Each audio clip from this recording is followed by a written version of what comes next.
বাংলাদেশের ৬৪ জেলার পূর্ব নাম।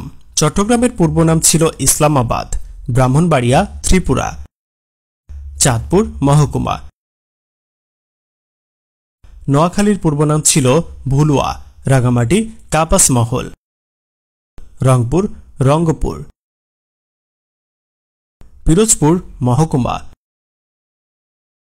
পটুয়াখালী পটুয়ারখাল, ভোলা শাহবাজপুর। ঢাকার পূর্ব নাম ছিল জাহাঙ্গীরনগর, গাজীপুর ভাওয়াল, নারায়ণগঞ্জ সোনারগাঁও, বান্দরবান বোমাংথং, কুমিল্লা ত্রিপুরা,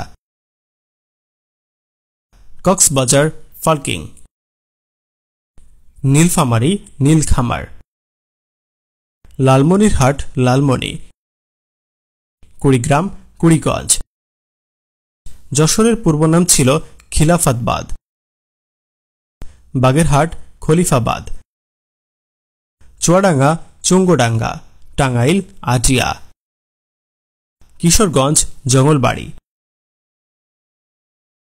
ফরিদপুর ফাতেহাবাদ, মাগুরা ভূষণা, নড়াইল নড়াল, সাতক্ষীরা সাতঘরিয়া। সিলেটের পূর্ব নাম ছিল জালালাবাদ।